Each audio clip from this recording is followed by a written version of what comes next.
2018 பல்தேர்வு வினாக்களில் 11 தொடக்கம் 20 வரையான வினாக்களை இப்பொழுது பார்ப்போம். முதலில் 11. பின்வரும் பதார்த்தங்களின் கொதிநிலை அதிகரிக்கும் வரிசை. இங்கே நாங்கள் தரப்பட்ட மூலக்கூறுகளை கருதும் போது helium, methane, carbon tetrachloride, carbon tetrabromide, CH.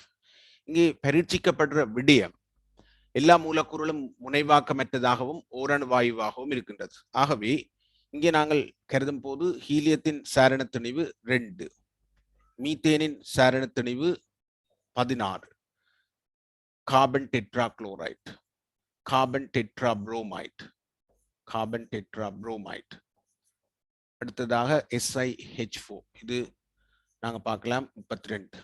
So இது மூலத்திணிவில் மிக உயர்வாக இருக்கும் என்பது உங்களுக்கு தெரியும். ஆகவே இந்த மூலக்கூறுகளை நாங்கள் முதலில் கருதும் போது இவற்றின் கொதிநிலை வென் டெர் வால்ஸ் கவர்ச்சி விசையின் வலிமை ஒழுங்கில் அதிகரிக்க போகுது. அப்ப இதை விட இது கூட, இது நிச்சயமா இந்த ரெண்டையும் விட கூடவா இருக்கும். இப்ப இந்த மூலக்கூறுகள் மிகப்பெரிய பெருமனை கொண்டிருக்கு. ரைட், இப்போ CBr4 மூலக்கூறு எடுத்தோம்னா நான்முக வடிவத்துல மிகப்பெரிய பெருமனை கொண்டிருக்கு. ஆகவே இது இந்த பெருமனோட ஒப்பிடிக்கு, கார்பன் பெருமனோட ஒப்பிடி கூட அவை பெரிய ஒரு கோளம் போல வரும். ஆகவே இது இந்த மூலக்கூறுகளுக்கு இடையில காணப்படுற லண்டன் கவர்ச்சி விசையின் வலிமை மிக உயர்வா இருக்கும். அதால இது இந்த கொதில ஏறத்தாழ 180 பார் செல்சியஸா இருக்கும். பாருங்க, நீரின் கொதிலை விட இவ்வளவு மடங்கு கூடவா இருக்கு. இவ்வளவு கூட இது இந்த வலிமையான துணை இடைத்தாக்கமா இருக்கிற லண்டன் விசை இந்த வலிமையை தீர்மானிக்கிறது மோலமேசா இருக்குது. ஆனாலும் கார்பன் டெட்ராக்ளோரைடு இதை விட குறைவா இருக்கும். கார்பன் டெட்ராக்ளோரைடு மேற்பரப்பு குறைவா இருக்கும், இல்ல இலத்திரன் எண்ணிக்கை குறைவா இருக்கு. நாங்க மேற்பரப்பையும் பார்க்கலாம், இலத்திரன் எண்ணிக்கையும் பார்க்கலாம். உதாரணமா நாங்க ஆகன் CH4 இந்த ரெண்டையும் எடுத்தோம்டா கொதில்ல கூட CH4 ஆகனை விட. காரணம் ஏன் CH4 கூட என்று பார்த்தோம்டா மேற்பரப்பு இதுல கூடவா இருக்கும். ஆனா இலத்திரன் எண்ணிக்கை இங்கதான் கூடவா இருக்கும். ஆனா மேற்பரப்பு கார்பன் அணுவை சுத்தி 4 ஹைட்ரஜன் இருக்கு, அது இந்த மேற்பரப்பு கூடவா இருக்கும். ஆகவே இந்த மேற்பரப்புன்றது இங்க ஒரு முக்கியமான விடயம் லண்டன் கவர்ச்சி விசையை பற்றி நாங்கள் பார்க்க. அடுத்ததா இலத்திரன் எண்ணிக்கையே நாங்க கருத்துல உள்ளோம். இலத்திரன் எண்ணிக்கை கூடினா அந்த சிதைவடையில தூண்டப்படுற ஏற்றத்தின் அளவு கூடும். ஏற்றம் கூட இருந்தா அந்த ஏற்றம் சிதைக்கப்படுவாறு தூண்டப்படுற ஏற்றத்தின் அளவும் கூடவா இருக்கும். ஆகவே 2 காரணியை நாங்கள் கருத்துல உள்ள வேணும். ஆகவே இதுல நீங்கள் பார்க்க வேண்டிய விடயம், கொதில குறைஞ்சதா ஹீலியம் இருக்க வேணும். ஆகவே மீத்தேன் இருக்கிற விடியல் வராது. கொதில கூடினதா CBr4 தான் வரணும். அது அப்படிதான் தந்திருக்கு. அடுத்ததா CCl4, அடுத்ததா SiH4, அடுத்தது CH4. இந்த சரியான விட 3ஆவதா இருக்கு. ஆகவே லண்டன் கவர்ச்சி விசையை பாதிக்கிற காரணிகளை நாங்கள் சரியா இனங்கண்டமெண்டா இந்த கேள்விக்கு ஆன்சர். அடுத்த வினாவை பார்ப்போம். பின்னற்றில் சரியான கூற்றை இனம் காண்க. ஓர் hydrogen அணுவில் N2 to N1, N3 to N2, N4 to N3 என்னும் இலத்திரன் தாண்டல்களில் N3 to N2 கூடிய சக்தியை விடுவிக்கின்றது. இந்த கூட்டில இருந்து நீங்கள் எதிர்பார்க்க வேண்டிய விடயம் என்னென்றா, இதுல இலத்திரன் தாண்டலின் போது மின்காந்த கதிர்ப்புகள்ல எந்த ரீஜனுக்குரிய கதிர்ப்பு காணலாக்கப்படுது. இதுல பார்த்துலண்டா உங்களுக்கு தெரியும், முதலாவது N2 இதுல பார்த்துலண்டா UV கதிர்ப்பு வரும். 3 to 2 என்றா கட்டாயம் கட்புலன் பகுதியில உள்ள கதிர்ப்பு வரும். 4 to 3 என்றா IR கதிர்ப்பு வரும். ஆக இதைத்தான் மறைமுகமா எதிர்பார்க்கிறோம் இல்லையா. UV கதிர்ப்பா, கட்புலன் பகுதியா, IR கதிர்ப்பா, சக்தி கூடினது என்று பார்த்தோம்னா UV கதிர்ப்பு தான் கூட. அப்ப N2 to 1 தான் வந்திருக்கும். இதுல N3 to 2 இருக்கு. அப்ப இது பிழையான கூற்று. ரைட், எந்த ரீஜன்ல வருது, நாங்க எந்த தொடர்ன்றதை விட அதான் பார்க்கணும். அடுத்த கேள்வியை கவனிங்கோ. இதுல OF2, OF4, SF4 ஆகிய இனங்களில் SF4 இழிவு உறுதியுடையது என்றது ஒரு தவறான கூற்று. ஏனென்றா OF4 நாங்கள் லூயிஸ் ஸ்ட்ரக்சரை கீறலாம். இப்படி OF2 சொல்லி கீறி காட்டலாம். அப்படி கீறினா எங்களுக்கு இது சீசோ வடிவமான மூலக்கூறா வரும். ஆனா இந்த கலப்பிள்ளைக்கு ஒட்சன் போக முடியாதுன்னு தெரியணும். இல்ல இந்த மாதிரி ஈட்டோட்ல இலத்திரன்களை நாங்கள் பார்த்தோம்டா இது இந்த 4 2 6 இலத்திரனை கொடுத்து பிணைப்பு ஆக்கினா ஈட்டோட்ல உள்ள மொத்த இலத்திரன் எடுத்தோம்டா 6 8 10 அண்டு வரும். அப்ப 10 இலத்திரனுக்கு இடமளிக்க அங்க இல்ல, SP ஆர்பிட்டல் மட்டும் இருக்கு. ஆவே கொண்டு 8 இலத்திரனுக்கு தான் இடம் கொடுக்கலாம். ஆவே இங்க 10 இலத்திரனுக்கு இடம் கொடுக்கலாம்னு சொல்லி இருந்தா அது பிழை. ஆவே இந்த கூற்று பிழை. இதுல வந்து OF4 சொல்லி இருந்தா சரி, OF4 ஆனது இழிவு உறுதியுடையது கரெக்டா இருந்திருக்கும். அடுத்த பாப்பம், lithium, carbon, nitrogen, sodium, phosphorus ஆகிய மூலகங்களிடையே மிகவும் மின்னெதிர்த்தன்மை குறைந்த மூலகம் லித்தியம். எங்களுக்கு தெரியும் ஒரே கூட்டத்தில் உள்ள 2 மெம்பர்ஸ் இருக்கு, லித்தியமும் சோடியம் இருக்கு. கூட்டத்தின் வழியே மின்னெதிரியல்பு குறைந்து செல்லும். ஆகவே லித்தியத்தை விட நிச்சயமா சோடியத்துக்கு தான் மின்னெதிரியல்பு குறைவு. ஆகவே இந்த லித்தியத்துக்கு குறைவுன்னு சொன்னா அது தவறான கூற்று. கூட்டத்தின் வழியே மின்னெதிரியல்பு குறையும், ஆவர்த்தனத்தின் வழியே மின்னெதிரியல்பு அதிகரிக்கும். அவை அந்த கன்செப்ட்ல இப்ப நைட்ரஜனையும் பாஸ்பரஸையும் பார்த்தா நைட்ரஜனை விட பாஸ்பரஸ் குறைவா இருக்கும். கார்பன் நைட்ரஜன் எடுத்தா நைட்ரஜனும் கூடவா இருக்கும். அவை இதுல இருக்கிறதுல ஆக கூடுதலான மின்னெதிரானது நைட்ரஜன், ஆக குறைவானது சோடியம். அவை இங்க பிள்ளையான விட. அடுத்த பார்ப்போம் lithium ion, lithium plus iron, lithium மற்றது புளோரைடு அயன். இதுல ஒழுங்கு எடுத்தமெண்டா இது ஆக கூடுதலான வித்தியாசமா ஆரிய கொண்டிருக்கும் சொல்லி இருக்கும். அவை நாங்களுக்கு தெரியும் லித்தியம் மிகச்சிறிய அயனுடைய ஒரு கேட்டயன். அடுத்தது நாங்கள் புளோரைடு ஆக்சைடு எடுத்தோம்னா புளோரைடை விட ஆக்சைடு பெருசு. இது எப்படி நாங்க சொல்றோம்னு பார்ப்போம். எங்களுக்கு தெரியும் பயன்படு கரையேற்றம் Z effect. Z effect வந்து Z minus S and shielding effect. அப்ப இதுல பாப்போம் 2 அயன்களையும் எடுத்தோம்னா இந்த 2 அயன்களையும் ஷீல்டிங் எஃபெக்ட் வந்து கான்ஸ்டன்ட். என்ற 2 பேரும் ஒரே லெட்டர்ல பேர் இருக்கிறதால சமனானதா இருக்கும். அவ யாருக்கு கரையேற்றம் கூடவோ அவருக்கு பயன்படு கரையேற்றம் கூட, யாருக்கு பயன்படு கரையேற்றம் கூடவோ அவருக்கு ஆர சிந்தனை இருக்கும். அவை புளோரைடு அயனுக்கு சிந்தனை புரோத்ரன் எண்ணிக்கை கூட, புரோத்ரன் எண்ணிக்கை கூடினா பயன்படு கரையேற்றம் கூட ஆர சிந்தனை. அவை பெரிய வித்தியாசத்தை நாங்கள் ஆரையில பார்க்கணும்டா சின்ன கெட்டாயன் பெரிய அயன் என்று பார்க்க லித்தியம் பிளஸும் O2 மைனஸ். அப்ப இதுல சொல்லி இருக்கு இந்த இதுல லித்தியம் பிளஸ் O2 மைனஸ் ஆரைகளுக்கு இடையில் உள்ள வித்தியாசம் மிக கூடியதாக இருக்கும். ரொம்ப சரியான கூற்று. அதுதான் நாங்கள் எதிர்பார்த்த விட. அடுத்தது திரவ அவத்தையில் டைக்ளோரோமீத்தேன் இதில் உள்ள ஒரே ஒரு மூலக்கூறு கவச்சு இதே முதலாவது பிள்ளை. ஏனென்றா இது டைக்ளோரோமீத்தேன் ஒரு முனைவான மூலக்கூறு. இந்த டைக்ளோரோ மீத்தேன் மூலக்கூறு எடுத்தோம்னா இதுல 2 குளோரின், இதுல ஹைட்ரஜன். இதோட முனைவாக்கத்தை நாங்கள் பார்த்தோம்னா delta plus, delta minus, delta minus, delta plus வரும். அப்ப இதோட ரிசல்டன் டைபோல் வந்து இந்த டிரெக்ஷன்ல இருக்கு. அப்ப இது ஒரு முனைவான மூலக்கூறு. அப்ப இது ஒரு முனைவான மூலக்கூறா இருந்தா மூலக்கூறுடைய கவர்ச்சி விசை இருமுனை விருமுனை கவர்ச்சி விசை இருக்கு, இருமுனை விருமுனை இருக்கு. அது சரியான கூற்று. ஆனா ஒரே ஒரு வகைண்டா பிள்ளை. ஏன் லண்டன் விசையும் இருக்கு. ஆகவே அதுவும் தவறானதா இருக்கு. லண்டன் விசை இருக்கு, இருமுனை விருமுனை கவர்ச்சி விசை இருக்கு. ஆவி 2 இருக்கிறதால ஒரே ஒரு மூலக்கூற கவர்ச்சி விசைன்னு சொல்றது தவறானது. ஆவி சரியான விட 4வது தான் சரியான கூற்றா இந்த கேள்விக்கு இருக்கு. அடுத்த வினாவை பார்ப்போம். Methane case into மீத்தாயில் radical plus hydrogen radical என்னும் தாக்கத்தை கருதுக. அப்ப நாங்கள் இதுல இந்த தாக்கத்தை கருதினோம்டா வெப்ப இயக்கவியல் சம்பந்தமா பார்த்தோம்டா மீத்தேன் மூலக்கூறுல 4 CH பிணைப்பு இருக்கும். 4 CH பிணைப்புகளும் எல்லா இயல்பிலும் மொத்த சர்வசமனான பிணைப்பு தான். அவை நீங்க இதுல எந்த பிணைப்பை நாங்கள் முதல்ல உடைச்சாலும் கொடுக்குற சக்தி ஒன்றாத்தான் இருக்கும். எல்லாத்துக்கும் ஒரு சக்தி தான். அவை நான் முதலாவது பிணைப்பை உடைச்சோம்டா எங்களுக்கு CH3 பிளஸ் H என்ற அணுக்கள் வரும். இது கூட்டப்பிரிவு சக்தியில டெல்டா H D1 என்று போடுவோம். D1. பிறகு நாங்கள் இதை உடைச்சு என்ன வரும் CH2 பிளஸ் H என்று வரும். பிறகு இதை மேலும் உடைக்க CH பிளஸ் H என்று வரும்.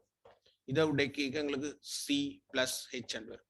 அப்ப இதுல வந்து நீங்க பாத்தீங்கன்னா D1, D2, D3, D4 4 பிணைப்புக்கும் பிணைப்பு சக்தி இருக்கும். இது D1.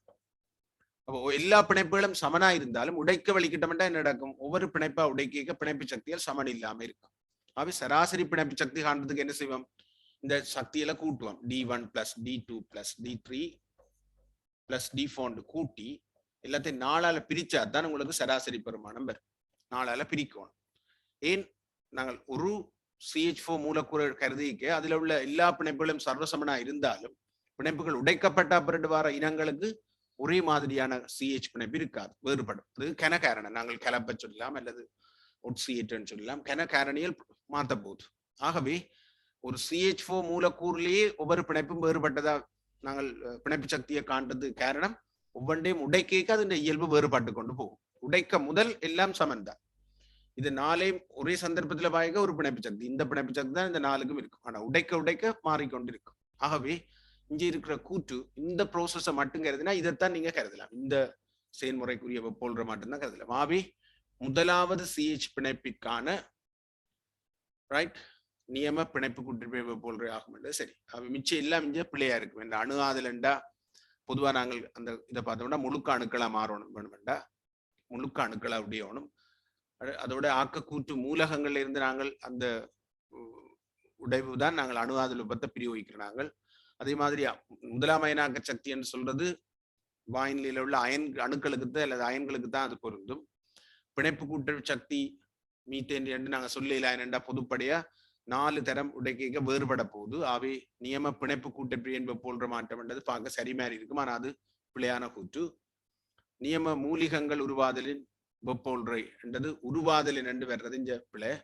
என்ற உருவாதல் என்று சொல்றது அது இந்த ஆக்கக்கூறுகள் என்று உருவானாத்தான் அது உருவாதல் என்ற டேர்ம் சரியா இருக்கும். அவை ஒவ்வொன்றிலையும் ஏதோ ஒரு வகையில பிழை இருக்கும். ஆனா முதலாவது விட இங்க சரியா இருக்கும். அவை இந்த பிணைப்பு சக்தி அல்ல பிணைப்பு கூட்டு சக்தி என்ற அந்த பதத்தை சரியா விளங்கினா. அடுத்த வினாவை பார்ப்போம். இது ஒரு கைனடிக்ஸ் சம்பந்தப்பட்ட கேள்வி. இது ஒரு கடினமான ஒரு கேள்வி கூட. இது பெரும்பாலும் அந்த வருஷம் பிள்ளைகள் வந்து இது சரியா செய்து விடி எடுத்து சரி எடுத்தார்கள் எண்ணிக்கை மிக குறைவா இருந்தது. ஆனா செய்ய முடியாதென்று அர்த்தம் இல்லை, கடினமான ஒரு கேள்வி. ரைட். மாறா வெப்பநிலையில் ஒரு மூடிய விரைத்த பாத்திரம் ஒன்றில் 2A கேஸ் B கேஸ் என்னும் முதன்மை தாக்கம், முக்கியம் அது முதன்மை தாக்கம் நடைபெறுகிறது. பாத்திரத்தில் தொடக்க அமுக்கம் P0, தாக்கத்தின் தொடக்க வீதம் அது 50 வீதமா இருக்கும் போது, தொடக்க வீதத்தின் 50 வீதமா இருக்கும் போது அமுக்கம் PT-யும் ஆகும். பின்னட்டில் எது PT/P0 என்ற சரியான பெருமானத்தை தரும். மிக சிறந்த ஒரு வினா. பாப்பம். 2A கேஸ் கூட்டப்பிடைஞ்சு B கேஸா வருது. ரைட். அப்ப இதுல ஆரம்பத்தில் A மட்டும்தானே இருந்தது. அப்ப P0 என்ற அமுக்கம் அவருக்கு இருக்கு. இப்ப நாங்கள் அமுக்கமா எடுக்க போறது P0 - 2x. என்னடா 2x அமுக்க வீழ்ச்சி ஏற்பட்டிருக்கு. அப்ப இதுல x என்ற அமுக்கம் அதிகரிச்சிருக்கு. அவை இங்க வந்து நாங்கள் P டோட்டல் என்று பார்த்தோம்டா PT P0 - 2x plus x ஆவே இது வரும் P0 - x என்று வரும். ஆவே எங்களுக்கு PT/P0 என்ற விகிதம் என்னவா இருக்குமெண்டா P0 - x over P0 இருக்கு. P0 - x over P0 இருக்கு. இந்த விகிதத்தை தான் காணப்போம். அப்ப இப்ப x கண்டா தான் அந்த விடைக்கு நாங்க போகலாம். அப்ப x காண்றதுக்கு என்ன தரவு தந்திருக்கண்டா 50 வீதமா இருக்கும் போது மொத்த அமுக்கம் தந்திருக்கு. அப்ப 50 வீதமா இருக்கும் போது நாங்கள் பார்த்தோம்னா பௌதிய முக்கம் என்ன நடக்கும் அப்படின்னு இருக்கா பார்ப்போம். என்ன சொல்லலாம்? Rate equal to rate constant K into A இந்த பௌதிய முக்கத்தின் வர்க்கம் என்று வரும். முதல் மெர்ச தாக்கம் தானே. இந்த K டேஷ் உண்மையான தாக்க வீத மாறிலியா இருக்காது, இது ஒரு மாறிலி. ரைட். அப்ப R நோட். இப்ப பார்ப்போம். R நோட் எடுத்தோம்டா, சாரி இது R நோட் என்று பிரதிட்டோம்டா எங்களுக்கு என்னத்தை காணலாம்? இதுல சமன் K இன்டு P0 என்ற வர்க்கம் என்று போடலாம். என்னோட ஆரம்பத்துல A மட்டும்தானே இருந்தது. அப்ப P0 என்று போடலாம். இப்ப R0/2 என்னோட 50 வீதமா மாறுது அரைவாசி. அப்ப K into P0 - x, sorry P0 - 2x. ஏன் இதுல 2x தானே பௌதிய முக்கத்துக்கு கழிக்க, பௌதிய முக்கத்தின் தான் வர்க்கம், மொத்த முக்கத்தை பாவிக்க கூடாது. பௌதிய முக்கம் P0 - 2x என்ற வர்க்கம். அப்ப ஒன்றால பிரிச்சமெண்டா இது P0/2, சாரி. அப்ப என்ன வரும்? 2 என்று வரும். ஒன்றால பிரிச்சா 2 equal to P0 over P0 - 2x முழுவதும் வர்க்கம். அப்ப இதை ரூட் எடுத்து விடுறேன். முழுவதும் வர்க்கம் இதை ரூட் எடுத்தா எங்களுக்கு x தானே காண போறோம். அப்ப என்ன வரும்? 2√2 into P0 minus 2√2 x சமன் P0. ஆகவே இப்ப x என்றது என்ன வருமெண்டா x பெருமதி இதுல வந்து இதை கொண்டு இஞ்சால சேர்க்க போறோம். அதை அந்த பக்கம் கொண்டு போய் தான் x காண போறோம். அவை என்ன வரும்? 2√2 P0 minus P0 என்று வரும். கீழ் 2√2 என்று வரும். 2√2 என்று வரும். இதை நாங்கள் இன்னொரு விதமா எழுதலாம். P0 into √2 minus 1 over 2√2 என்று வரும். 2√2 என்று வரும். ஆகவே இதுல நாங்கள் கொண்டு வந்து பிரதியிட்டமெண்டா x பெருமானம் எங்களுக்கு தெரியும். இதை கொண்டு வந்து இதுல பிரதியிட்டமெண்டா ரைட். இதுல நாங்கள் பார்ப்போம் P0 minus P nought minus P nought இந்த பெருமானத்தை போட்டு பிரதிட்டு நாங்கள் சுருக்கின வேண்டாம். எங்களுக்கு இதுல வரக்கூடிய விட நிச்சயமா எங்களுக்கு 3வது விடையா வரும். செய்தா விட வரும். நான் இதுல எக்ஸை கண்டுட்டு நான் இதுல கொண்டு வந்து பிரதிட்டு நீங்கள் விட எடுத்து பார்க்கலாம். உண்டு. அப்ப இதுல எங்களுக்கு பார்த்து கொள்ள வேண்டிய விடயம் இது. இதுல முக்கியமான விடயமா நீங்கள் கவனிக்க வேண்டிய விடயம் என்னன்னு சொன்னா, இந்த பகுதி அமுக்கம் வந்துதான் ரேட் லோவில கருதுறதுன்றது முதலாவது. என்னடா இதுதான் கனபேருக்கு பிரச்சனையை கொடுக்குற விடயமா இருக்கு.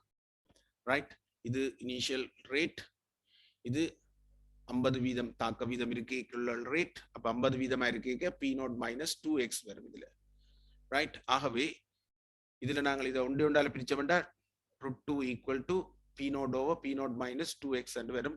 நான் அந்த √2 எடுத்ததால இந்த ரெண்டு பக்கம் வர்க்கமூலம் எடுத்து, ஸோ அதுல இருந்து நான் எக்ஸுக்குரிய பெருமானத்தை கண்டுட்டேன். அப்ப எக்ஸ் எவ்வளோன்னு தெரியும். அப்ப இதுல இருந்து பி நோட் மைனஸ் எக்ஸ் என்றதை கொண்டு வந்து பிரதிட்டு நாங்கள் இந்த விடையை சுருக்கி எடுத்தோம்டா 3வது விடை தான் வேற வேணும்னு நினைக்கிறேன். செய்து பாருங்க. ஓகே,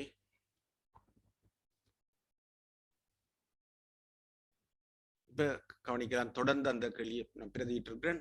அப்ப இதுல வந்து இதுல பிரதிட்டா என்ன கேட்டது எங்களுக்கு, பிடி ஓவர் பி நாட்.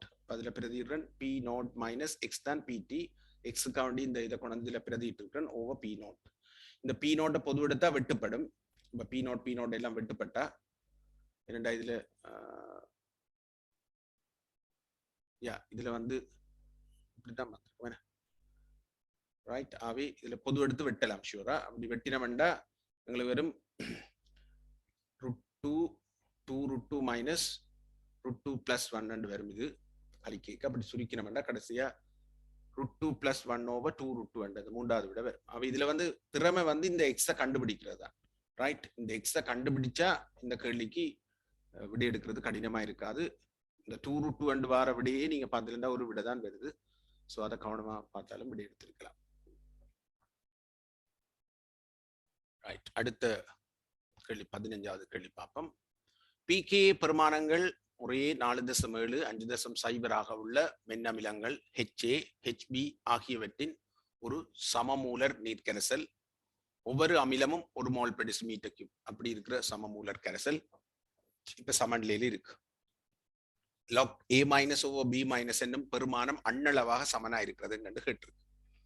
அப்ப நான் இதுல கவனிப்போம், இந்த HAHB என்ற அமிலங்கள் ரெண்டும் தனித்தனியான 2 முகவைகள்ல சமநிலையில இருக்கா, அல்ல ரெண்டும் சேர்ந்து ஒண்டா சமநிலையில இருக்கான்றதை முதல் தெளிவு அடையணும். எங்களுக்கு சொல்லியிருக்கு சமமூலர் நீர்க்கரைசல் சமநிலையில் உள்ளது. அப்ப ரெண்டையும் ஒண்டா கொண்ட கரைசல் அர்த்தம். அப்ப ஒரு கரைசல்ல 2 சமநிலை இருக்கு. என்னென்று இருக்கலாம், HA aqueous கூட்டப்படைஞ்சா H plus aqueous plus A minus aqueous. அதே மாதிரி HB aqueous H plus aqueous plus B minus aqueous என்று இருக்கலாம். இப்ப எங்களுக்கு தெரியணும் இது பொது அயன். இந்த கரைசல்ல ஒரே ஒரு அயன் இதுதான் பொது அயனா இருக்குன்னு தெரியும். ஆகவே நாங்கள் இப்ப KA எடுத்தோம்னா என்ன வரும், H plus செறிவு into A minus செறிவு கீழ் HA செறிவு என்றது உண்டு. இது KA1 என்று எடுக்கிறேன். 2வது அமிலத்துக்கு KA2 என்று எடுக்கிறேன். அது H plus செறிவு into B minus செறிவு கீழ் HB என்று வரும். இப்ப நாங்கள் இதை ஒன்றால பிரிச்சு பார்ப்போம். அப்ப என்ன வரும், KA1 ஓவர் KA2 சமன் எங்களுக்கு இதுல வரும் இப்ப A மைனஸ் செறிவின் கீழ் HA செறிவு, சாரி B மைனஸ் செறிவு, B மைனஸ் செறிவு. ஏனென்றா இந்த இடத்துல நாங்கள் ஏன் HAயும் HBயையும் வெட்டினால்தான் ரெண்டும் 1 மோல் பெர் டெசிமீட்டர் கியூப் கூட்டப்பிரிய பிறகு அதுண்ட செறிவுகள் அண்ணளவா சமன் என்று எடுக்கலாம். இதை அண்ணளவா உண்டண்டு எடுக்க போறோம், இதை அண்ணளவா உண்டண்டு எடுக்க போறோம். கூட்டப்பிரிய 5 மிச்சமா இருக்கிற அமிலங்கள செறிவு அண்ணத்தோட சமன், ஏறத்தாழ சமன் அப்படின்னு எடுப்போம். எடுத்தா இதுவும் வெட்டுப்படும். சீதானே H plus வெட்டுப்படும் என்னன்னா காமன் ஆயன். அப்ப இந்த ரேஷியோ வரும். ஆகவே இப்ப நாங்கள் இந்த இதுக்கு 2 பக்கம் மைனஸ் லாக் எடுப்போமா இருந்தா minus lock K1 over KA2 என்ற ரேஷியோ இதுக்கு வரும் மைனஸ் லாக் என்ன வரும், A மைனஸ் செறிவின் கீழ் B மைனஸ் செறிவு என்றது விடையா வரும். இந்த ரேஷியோக்குரிய மைனஸ் லாக்கா இருக்கு. ஆகவே இதுல பிளஸ்ஸா மாத்த போறோம்டா இதை தலைகீழா மாத்தி விட்டா சரி. அப்ப உங்களுக்கு என்ன சொல்ல போறோம், லாக் ஏ மைனஸ் சரிவு கீழ் பி மைனஸ் சரிவு லாக் எடுத்தவன்டா எங்களுக்கு வெறும் என்னண்டு இது தலைகீழா மாறும். தலைகீழா மாறுறேன்டா இது பிளஸ்ஸா மாறும். அப்ப இங்கேயும் எழுதலாம் லாக். ஆனா ஒரு பிரச்சனை எங்களுக்கு மைனஸ் லாக் தான் இப்ப தேவை இல்லையா. இதுல மைனஸ் லாக்கை வச்சுக்கொண்டுதான் நான் இதை நாங்கள் பிகே என்று மாத்தலாம். ஆவே அப்படி முதல் செய்வோம், பிறகு பார்ப்போம். ரைட். ஆவி இப்ப என்ன செய்ய போறோம், மைனஸ் லாக் ஆஃப் k1 இதுல பிளஸ் அண்டு வரும். ஏன்னா மைனஸ் இன்டு மைனஸ் லாக் தான் திருப்பி எடுக்க போறோம். இந்த மைனஸ் லாக்க திருப்பி பிளஸ்ஸா மாத்த போறோம். மைனஸ் லாக் k2 சமன் மைனஸ் லாக் இதுல வந்து a மைனஸ் சரிவின் கீழ் b மைனஸ் சரிவன் வரும்.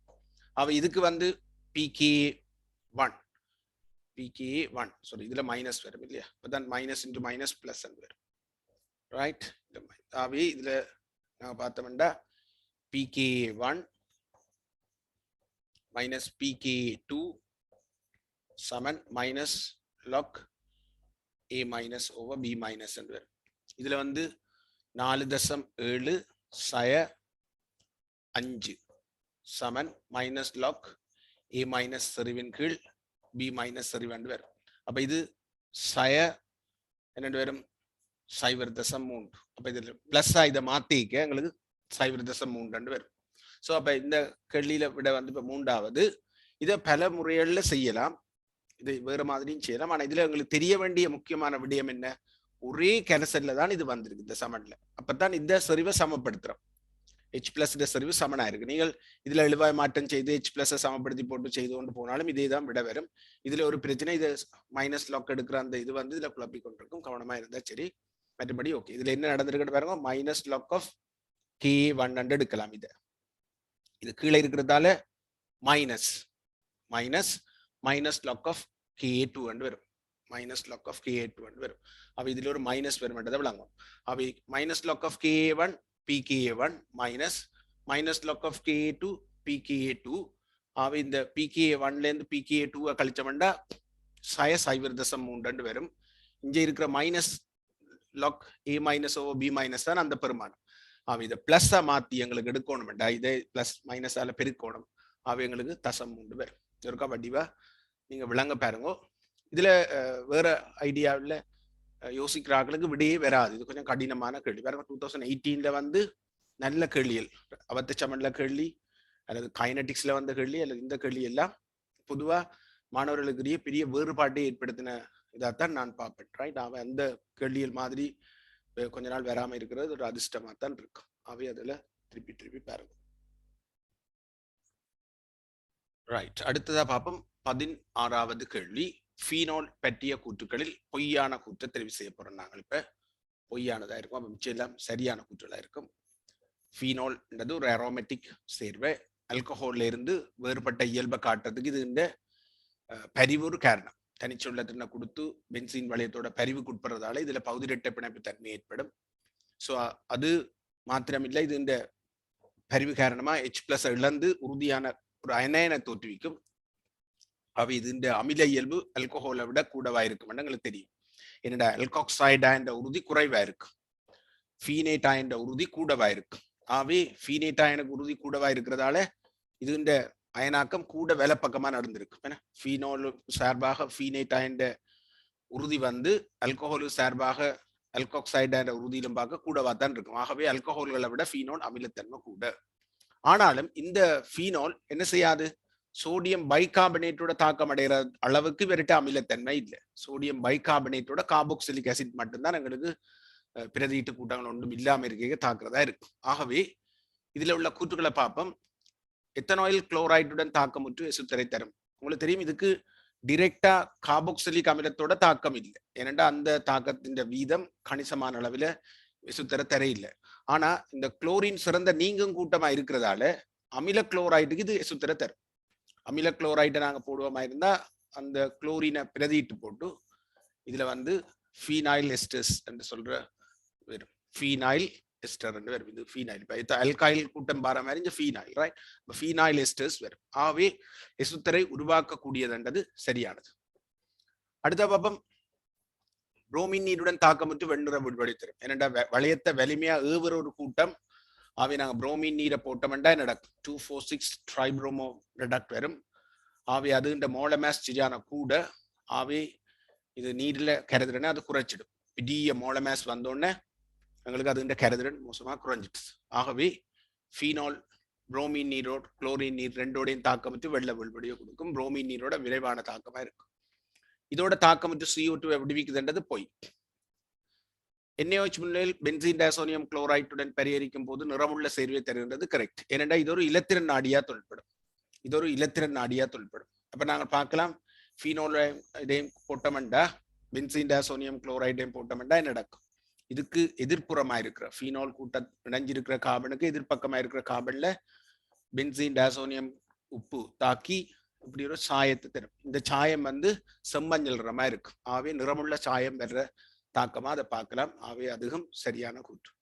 நடுவில் ஃபெரிக்ளோரைடோட ஊதா நிறம் சார்ந்த ஒரு கரைசலை தரும் பர்பிள் கலர் கரெக்ட். அது ஒரு ஃபீனோலுக்குரிய தொழிற்படு ஊட்டத்துக்குரிய டெஸ்டா கூட கருதலாம். ஃபீனால் வந்து இந்த இதோட வந்து ஒரு சிக்கல் சேர்வை உருவாக்கும். அந்த சிக்கல் சேர்வை வந்து ஊதா நிறமா இருக்கும். ஸோ அது வந்து ஃபெரிக்கிட கலரிமெட்ரிக் டெஸ்ட்னு சொல்றது. அந்த கலரிமெட்ரிக் டிட்டர்மினேஷன் அளவரை பகுப்பில் நாங்கள் ஃபீனோலிட இன்னொரு வேர்ஷனை நாங்கள் பாவிக்க போறோம். அது சலிசிலிக் அமிலம் சொல்றோம். இந்த சலிசிலிக் அமிலத்தை போடுவோம். சலிசிலிக் அமிலம் இன்னும் உறுதியான சிக்கலை என தோற்றுவிக்கும்.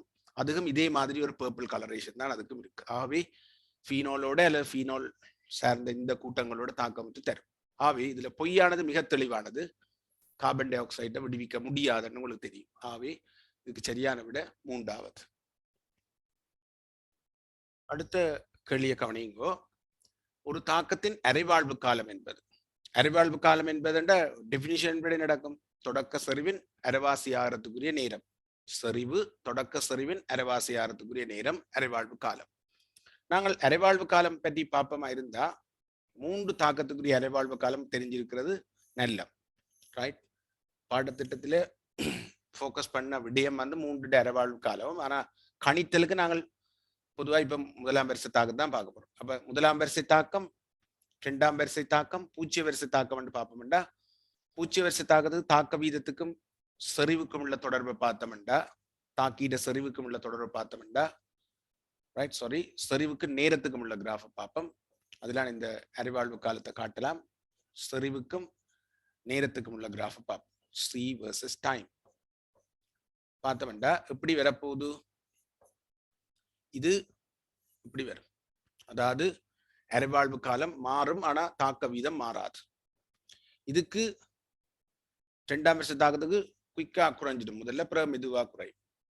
இது ஒரு சீரா அப்படி வித்தியாசமான ஒரு கிராஃப். எப்படி இருக்குமெண்டா இதுல அரைவாழ்வு காலம் மாறாம இருக்கும். அரைவாழ்வு காலம் மாறாம இருக்கும். இந்த இது இதுக்கு சமனா இருக்கும். இதுல பாத்தீங்கன்னா அரைவாழ்வு காலம் முதல்ல சின்னனா இருக்கும், பிறகு கூடிடும். அரைவாழ்வு காலம் போ அரைவாழ்வு காலம் கூடிக்கொண்டே போகும். பார்த்தா தெரியும் அரைவாழ்வு காலம் கூடிக்கொண்டு போறதை பார்க்கலாம். இதுல பார்த்தீங்கன்னா அரைவாழ்வு காலம் முதல் பெருசா இருக்கும், போ குறைஞ்சு கொண்டு போகும் ரைட். அப்ப 1ஆம் வரிசை தாக்கத்துக்கு அரைவாழ்வு காலம் மாறுதி. 2ஆம் வரிசை தாக்கத்துக்கு அரைவாழ்வு காலம் செறிவு குறையேக்க அதிகரிச்சு கொண்டு போகும். பூச்சி வரிசை தாக்கத்துக்கு அரைவாழ்வு காலம் செறிவு குறையேக்க குறைஞ்சு கொண்டு போகும். இதை முதல் ஞாபகப்படுத்துங்க. 2வது இதுல எந்த செறிவு இருந்தாலும் நாங்கள் பார்த்தோம்னா அரைவாழ்வு காலம் மாறும். இதுல மாறும், ஆனா இதுல அரைவாழ்வு காலம் என்றது மாறாது. அப்ப இது வந்து அரைவாழ்வு காலம் 0.693/k. இது மாறாது ரைட். அரைவாழ்வு காலம் ஒரு மாறிலி. இதுல பார்த்தீங்கன்னா அரைவாழ்வு காலம் என்னென்று வரும்? ஏண்ட செறிவு மேல வரும். என்னடா செறிவு குறைய அரைவாழ்வு காலம் கூடும். செறிவு குறைய அரைவாழ்வு காலம் கூடும். அப்ப மாறி வரும் இல்லையா? அப்ப என்னென்று வரும்? இதுல 1/கீழ் k into a concentration என்று வரும். a concentration என்று வரும். அப்ப செறிவு கூட கூட கூட அரைவாழ்வு காலம் குறையும். அப்ப கேயிலையும் ஆரம்ப செறிவிலையும் தங்கி இருக்கு. இப்ப நான் a என்று போடாம இதுல c என்று போடுறேன் ரைட். k into c. இதுல அரைவாழ்வு காலத்தை எப்படி போடலாம்டா c/2k ரைட். இதுல கவனமா பாருங்க அந்த பெருமானங்களை நீங்கள். சோ அப்ப இதுல வந்து என்ன நடக்கும்டா செறிவு கூட கூட கூட அரைவாழ்வு காலமும் கூடும். செறிவு கூடவா இருந்தா அரைவாழ்வு காலம் கூடும். செறிவு குறைய குறைய குறைய அரைவாழ்வு காலம் குறையும். அப்ப இதுல பாத்தீங்கன்னா செறிவுல தங்கி இருக்கு அரைவாழ்வு காலம். இதுல பாத்தீங்கன்னா செறிவுல தங்கி இருக்கானா முதலாம் வரிசை தாக்கத்துக்கு மட்டும் செறிவுல தங்கிராத அரைவாழ்வு. நம்ம 3 அரைவாழ்வு காலமும் கேயில தங்கி இருக்கு. ஸோ இந்த மாதிரியான ஃபேக்ட் நீங்கள் நோட்ஸை ப்ரிப்பேர் பண்ணி வச்சிருக்கணும். இந்த ஃபேக்ட் தெரிஞ்சா இந்த மாதிரி கேள்வியில் பிளவிட மாட்டேன். ரைட். அரைவாழ்வு காலம் காமனா சொல்லியிருக்கு. முதலாம் வரிசை தாக்கம் சொல்லல, காமனா சொல்லியிருக்கு. எப்பொழுதும் தாக்கியின் தொடக்க செறிவை சார்ந்திருப்பதில்லை. பிழை. யாருக்கு மட்டும் அது பொருந்தும்? முதலாம் வரிசைக்கு மட்டும் பொருந்தும். எப்பொழுதும் தாக்க வீத மாறிலியை சார்ந்திருக்கும். சரியான கூற்று. எப்பொழுதும் தாக்கத்தின் வரிசையை சார்ந்திருப்பதில்லை. பிழை. நிச்சயமா சார்ந்திருக்கும். எப்பொழுதும் வெப்பநிலையை சார்ந்திருப்பதில்லை. பிழை. ஏன் கே வெப்பநிலையை சார்ந்திருக்கிறதால அரைவாழ்வு காலம் வெப்பநிலையை சார்ந்திருக்கும். மொத்த தாக்கத்தின் நேரத்தின் 2 மடங்கிற்கு சமனம். அப்படி ஒரு தொடர்பே இல்லை இல்லையா? இதுல மிக தெளிவான விடயம் எப்பொழுதும் வீத மாறிலியை சார்ந்திருக்கும் என்றது 3 கோவையிலையும் பாருங்க. வீத மாறிலி கே அந்த அரைவாழ்வு காலத்தை டிஃபைன் பண்றதுல தேவைப்படுது. ஆகவே இந்த கோவையில நீங்கள் டிரைவ் பண்ண முடியுமாண்டா டிரைவ் பண்ணியோ அல்லது எடுத்து ஞாபகப்படுத்தியோ வச்சிருக்கலாம். ஸோ தாக்க வீத மாறிலியில அது தங்கி இருக்கின்ற விடயத்தை நீங்கள் எப்பொழுதும் தெரிஞ்சிருக்கிற நல்ல.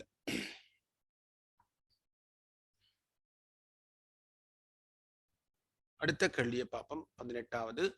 மின்ரசாயன கலமொன்றின் மின்னியக்க விசை சார்ந்திடாதது. ரைட். மின்னியக்க விசை சார்ந்திடாதது எதென்று பார்ப்போம். முதலாவது மின்பொருளின் தன்மை.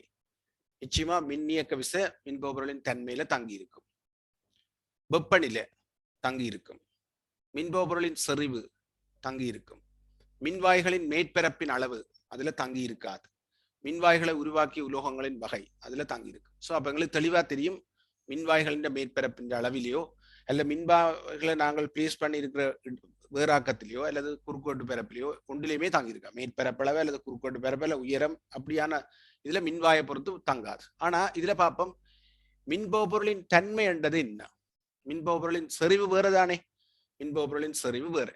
மின்பொருளின் தன்மை என்று சொல்ற என்ன நடக்கும்? நீங்க வேற மின்பொருள்ல கொண்டே ஒரு கோலை வச்சு அளந்தா அந்த மின்பொருளுக்கு ஏற்ப மின்வாய் அழுத்தம் வேறுபடும். உதாரணமா நாங்கள் கதைக்கிற மின்வாய் அழுத்தம் ஒரு ஜிங்க் எலக்ட்ரோட கொண்டே ஜிங்க் கொண்டே நாங்கள் ஜிங்க் 2+ கொண்ட கரைசல்ல அமிழ்த்தி ஒரு மின்வாய் அழுத்தத்தை அளக்க போறோம். இதே மின்வாய் அழுத்தம் வராது எப்பேண்டா ஜிங்க் வந்து சோடியம் ஹைட்ரோக்சைடு கரைசலுக்குள்ள அமிழ்த்தினா இதுக்குள்ள ஹைட்ரோக்சைடான் அக்வஸ் இருக்கு, இதுக்கு ஜிங்க் இருக்குண்டா இங்க வந்து நாங்கள் ஜிங்க் 2+ மின்வாய் என்று கரைக்க மாட்டோம். அப்ப நாங்கள் இங்க இருக்கிற மின்பவ பொருளை மாத்தினோம்டா இந்த மின்வாய் வேறையாத்தான் பார்க்கணும். மின்வாய் அழுத்தம்ன்றது உலோகம் மட்டும் மாறுறது அர்த்தம் இல்லை. அங்க இருக்கிற மின்பவ பொருள் கரைசல் மாறினாலும் அது வேற. இதுவும் ஒரு மின்வாயா கருதலாம். இங்க நடக்கிற தாக்கத்துக்கு ஏற்ற மின்வாய் அழுத்தம் மட்டும் வரும். உதாரணமா இந்த ரிடக்ஷன் பொட்டன்ஷியல பாருங்க. ZN நான் தாழ்த்த போறோம். இப்படி என்றா இப்படி கருதலாம். ZnO2 2- plus H2O, right. இதுல வந்து Zn சாலிட் பிளஸ் இது இலத்திரன 8 தாழ்த்தல் அடையும். இதுல நாங்கள் போடலாம் ஹைட்ரோக்சைடான போடுவோம்டா. இதுல இவ்வளவு ஹைட்ரோக்சைடான் போடணும். இதுல 4 ஹைட்ரோக்சைடான போடுவோம். அப்ப இதுல 2 நீர் பிளஸ் இன்னும் 2 இலத்திரன போட்டோம்டா தாக்கம் ரிடக்ஷன் பொட்டன்ஷியல் இது. அப்ப ஜிங்கும் ஜிங்க் 2+ ஜிங்க் சாலிடும் ஹைட்ரோக்சைடானையும் கொண்டே கப்பல் பண்ணி எங்களுக்கு வார மின்வாய் தாக்கம் இதா இருக்கு. ஜிங்க் 2+ வந்திருக்காது. ZnO2 2- தான் இருக்கு. ஆவே அங்க மின்பொருளின் தன்மைன்றதை கொஞ்சம் தெளிவுபடுத்தி ஞாபகப்படுத்துங்க. உலோகக்கோல் உண்டா இருக்கு. ஆனா நாங்கள் அந்த மின்பொருள்ன்றதை மாத்தின உடனே எங்களுக்கு மின்வாயே வேறு ஆயிடுச்சு. ஆகவே மின்வாய் அழுத்தம் என்று சொல்றது அந்த மின்பொருளுக்கு ஏற்ப உலோகக்கோல். அப்ப அது வேற மின்வாயா தான் கருதலாம். ஆனாலும் அதுதான் மின்பொருளின் தன்மையா கருதலாம். இதுல வெண் மின்பொருள் மென் மின்பொருள் என்ற அடிப்படையில் நாங்கள் இந்த மின்வாயை பற்றி நான் கதைக்கு ரைட். மற்றது எங்களுக்கு தெரியும் ஒரு மின்வாய் தாக்கம் என்றது ஒரு சமநிலை தாக்கம். ஆவி நிச்சயமா அங்க வெப்பநிலை என்ற இன்ஃப்ளூயன்ஸ் இருக்கும். ஆவி வெப்பநிலை பாதிக்கும், செறிவு பாதிக்கும். உருவாக்கிய உலோகங்கள் என்ற வகையில வேற உலோகங்களை நாங்கள் பயன்படுத்தின வேண்டாம், வேற மின்வாயா மாறும். ஆகவே இந்த முதலாவது 5வது எல்லாம் ஒரே மாதிரி தான் நாங்கள் அப்ரோச் பண்ணணும். ஆனா தெளிவா எங்களுக்கு தெரிய வேணும் மின்வாயை பொறுத்தலையில அது இந்த மேற்பரப்பு குறுக்கோட்டு பரப்பு சில போடுவாங்க 2 மின்வாயில் கிடப்பட்ட வேறாக்கம். அதெல்லாம் பழைய சிலபஸ்ல அப்படி வந்தது. இப்ப அப்படி வாரது இல்லை. ஆனா இது ஒரு இலகுவான ஒரு கேள்வி கூட. ஆனா சில இதுலயே டவுட் இருக்கலாம். ரைட். அடுத்த கேள்வியை பார்ப்போம். அமில ஊடகத்தில் IO3- ஆனது SO3 2- SO4 2- உட்செய்கின்றது. சோடியம் சல்ஃபைட்டின் 0.5 மோல் per decimeter cube கரைசலின் 25 சென்டிமீட்டர் கியூபில் உள்ள சோடியம் சல்ஃபைட்டின் அளவை முழுமையாக சோடியம் சல்ஃபேட்டாக ஒட்சியேற்றுவது தேவையான KiO3 திணிவு 1.07 கிராம் ஆகும். ரைட். ஆகவே இப்ப கேட்டது தாக்கத்தின் முடிவில ஐடின் ஒட்சியேட். அப்ப நான் இதுல ரெண்டு விடயத்தை முதல் கணிச்சு பார்ப்போம். என்ன அந்த ரெண்டு விடயம்னு சொன்னா, ஒன்று number of mole sodium sulphite, அதுல SO3 2- எவ்வளவு தாக்கினதுன்னு சொன்னா தந்திருக்கு 0.5 மோல் per decimeter cube 25 தர 10⁻³ ஆகவே இது எங்களுக்கு சொல்றது 12.5 தர 10⁻³, 12.5 தர 10⁻³ மோல். அதே வேளையில எவ்வளவு அயோடேட் தாக்கினது என்று கேட்டா, நாங்கள் சோடியம் அயோடேட்டின் மூல் தானே, பொட்டாசியம் அயோடேட்டின் மூல். ஆகவே 1.07 கீழ் அதோட மோலமாஸ் 214 வரும். ஆகவே இது வரும் 5 தர 10⁻³ மோல் என்று வரும். 5 தர 10⁻³ மோல். என்னடா இது 107 இருந்தா நான் இதை போடுவோம் 0.5. அப்ப 0.5 தர 10⁻² அல்ல 5 தர 10⁻³ ரைட். அப்ப இதுல தாக்கமுற்ற SO3 2- தாக்கமுற்ற IO3- என்ன மூல் விகிதம் இருக்கு அப்படின்னு பார்ப்போம். என்ன விகிதத்துல அவ தாக்கமுற்று இருக்கணும்டா 12.5 தர 10⁻³ மூலுக்கு 5 தர 10⁻³ என்ற மோல் ரேஷியோல தாக்கி இருக்கணும். அப்படி நான் பார்த்தோம்டா இது 2.5 சுருக்கலாம், இது 5 வரும், இது 2 வரும். அப்ப 5க்கு 2 ரேஷியோ. ஆகவே எங்களுக்கு இப்ப சமன்பாட்டை நாங்கள் எப்படி கருதலாம்டா, ரைட், 5 SO3 2- தாக்கமுற்று யாரோட தாக்கமடையும், 2 IO3- தாக்கமடையும். இப்ப இறுதி விளைவை நாங்கள் பார்த்தோம்டா 5 SO4 2- வரும், 5 SO4 2- வரும். அப்ப ஐடின் NOCH வரப்போதுன்றது எப்படி தீர்மானிக்கிறான்னு பார்ப்போம். முழுமையா சமன்பாட்டை நாங்கள் சமப்படுத்தி கொண்டிருக்க தேவையில்லை. இதுல எங்களுக்கு தெரியும் +4 இருந்து +6 போறோம், +4 இருந்து +6 போறோம். அப்ப 2 இலத்திரனை இவர் இழக்க போறார். ஆகவே 2 தர 5 10 இலத்திரன், 2 தர 5 10 இலத்திரனை இவர் இழக்க வேணும், 10 இலத்திரனை இழக்க வேணும். ஆகவே இவர் +5 இருந்து 2 பேர் என்னது போகணும், 0க்கு போனா தான் எங்களுக்கு 10 இலத்திரன் வரும், 0க்கு போனா தான் 10 இலத்திரன் வரும். +5 0க்கு போனா 5 இலத்திரன், 2 அயோடேட் அப்படி தாழ்த்தப்பட்டா I2 வரலாம். ஆகவே 10 இலத்திரன். ஆகவே NOCH வரணும் 0 என்றது சரியான விடையா இருக்கும், 2வது விடை. அப்ப இப்படி கேள்வி அடிக்கடி வாடுறது, நீங்கள் எப்படி அப்ரோச் பண்ணணும் அப்படின்னா, இந்த விகிதத்தை நீங்க முதல் கண்டுபிடிக்கணும். ரைட். இந்த மூல் விகிதத்தை கண்டுட்டு நீங்க அந்த குணத்தை முன்னுக்கு போட்டுட்டு ஒன்றின் ஒட்சியேட்டன் மாற்றம் தெரியும். அப்ப இது +4 இருந்து +6க்கு போகுது. அப்ப +4 +6 போகுதுண்டா என்ன நடக்கும், 2 இலத்திரன் நடக்கும். அப்படி 5 பேர் போயினவன்டா 10 இலத்திரன் வரும். 5 சல்ஃபைட் ஒட்சியேட் படிக்க 10 இலத்திரன். அந்த 10 இலத்திரனையும் இந்த 2 அயோடேட் தான் வாங்கணும். ஒரு அயோடேட் வாங்குறது 5ஆ தான் இருக்கணும். அப்பதான் 10 2 பேர் வாங்கலாம். ஆகவே 0 ஒட்சியேட்டன் சாத்தியமானது. ஆகவே I2 தான் வரும். இப்ப சிலர் ஒரு அனுமானிப்பு, உதாரணமா அமில ஊடகத்துல IO3- I2 தான் தாழ்த்தப்படுது, அப்படி யோசிச்சு கொண்டு சரி போடுவினோம். ரைட். அப்படி செய்தும் இப்படி எடுத்திருக்கலாம். ஆனா அது தவறானது. சில வேளையில நாங்கள் வேணுமென்று +1 நிப்பாட்டலாம். ரைட். ஆகவே இந்த கேள்வியின் தன்மை சில வேளையில நாங்கள் 0 நேரடியா போட முயற்சிப்போம், அப்படி போடக்கூடாது. ரைட். ஆகவே இந்த கேள்வியை அப்படி அப்ரோச் பண்ணி பார்ப்போம். அடுத்த வினாவை பார்ப்போம். 20வது ஆவர்த்தன அட்டவணையில் S தொகுப்பு மூலகங்கள் தொடர்பான பின்வரும் கூற்றுகளில் பொய்யானது. கூட்டம் 1 எல்லா மூலகங்களும் நீருடன் தாக்கமுன்ற ஐதரசனை தரும். அதுல முக்கியமா நாங்க பார்க்கணும் கூட்டம் 1 எல்லாம், எஸ், லித்தியம் டு எல்லா மூலகத்துக்கு மேலும். 2ஆம் கூட்டத்துல பெர்லியத்துக்கு இயலாது. ரைட். நீரோட தாக்கமுற்று பெர்லியம் ஐதரசனை தரவே தராது. நீரெண்டா திரவ நீரைத்தான் நீரன்னு சொல்லும். நீராவி கொதி நீராவி எல்லாம் இல்லை. நீரெண்டா திரவ நீரைத்தான் நீரன்னு சொல்லும். நீராவி என்றா நீராவி என்று சொல்லணும். ஆகவே பெர்லியத்துக்கு நீரோட தாக்கம் இல்லை.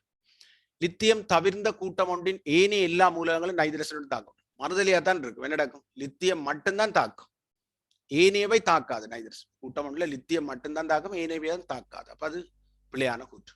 கூட்டம் 2 எல்லா மூலகங்களும் நைதரசனோட தாக்கம் இருக்கு, ரொம்ப சரி. எல்லாத்துக்கும் நைட்ரைட் வரலாம். என்னோட பெருமன்ல உப்புட்டுல சின்ன ஏட்டம் கூடின கெட்டான். ஆகவே நைட்ரைட் ஸ்டெபிலைஸ் பண்ணப்படுது, உறுதியடையுது. சோடியம் மிகி ஆக்சிஜனுடன் தாக்கம் பெற்று சோடியம் பெராக்சைடு தரும், கரெக்ட். பொட்டாசியம் சூப்பராக்சைடு தரும். ஆகவே அதுவும் சரியானது. முதலாம் கூட்டத்துல லித்தியம் மட்டும்தான் ஆக்சைடு தரும். மிச்சம் எல்லாருக்கும் என்னடா நான் கீழே போயிருக்க சோடியம் பெராக்சைடு, அது கீழே எல்லாம் பெராக்சைடு சூப்பராக்சைடா மாறிடும்.